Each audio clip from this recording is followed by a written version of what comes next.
Как вы понимаете, ничего подобного ни у кого в мире пока нет. Personne au monde ne dispose de telles armes, a affirmé à plusieurs reprises Vladimir Poutine dans son discours choc devant le Conseil de la Fédération qui réunit les deux chambres du Parlement et tous les politiciens qui comptent en Russie.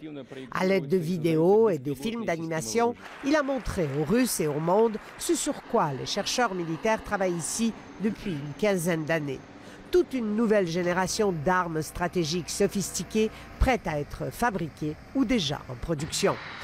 Et voici Sarmat, un missile balistique intercontinental à tête multiple capable de défier les systèmes de détection. Et puis des missiles de croisière supersoniques, certains à propulsion nucléaire, dont le rayon d'action est incroyablement grand, pratiquement indétectable. Ou encore un drone sous-marin 100 fois plus petit qu'un submersible qui peut se déplacer à des profondeurs records et transporter une charge nucléaire.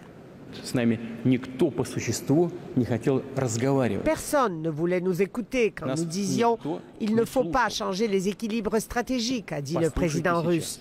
Maintenant, vous feriez mieux. Écoutez. La surprise, elle est venue des armes hypersoniques.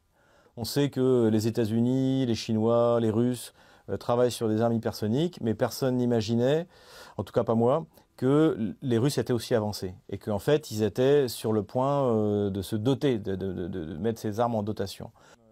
Pour cet expert militaire, Vladimir Poutine a lâché une véritable bombe en suggérant qu'une bonne partie de la défense occidentale est obsolète face à la Russie. La donnée du bouclier antimissile est quasiment aujourd'hui injustifiable. Si vous voulez, à quoi ça sert d'investir autant d'argent, de mettre des radars, des équipements comme ça en Pologne, dans les pays de l'Est, puisque de toute manière, si jamais il y a un conflit nucléaire, la Russie percera toutes les défenses américaines.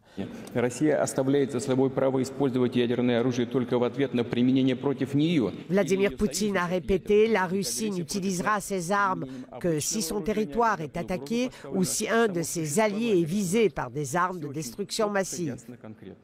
Mais plus question de prendre à la légère les capacités stratégiques de Moscou, dit le maître du Kremlin, qui s'apprête à rester un autre 6 ans à la tête du pays. Attention, la Russie de Vladimir Poutine pourrait s'avérer être un ennemi redoutable. Ici Alexandra Chatska, Radio-Canada, Moscou.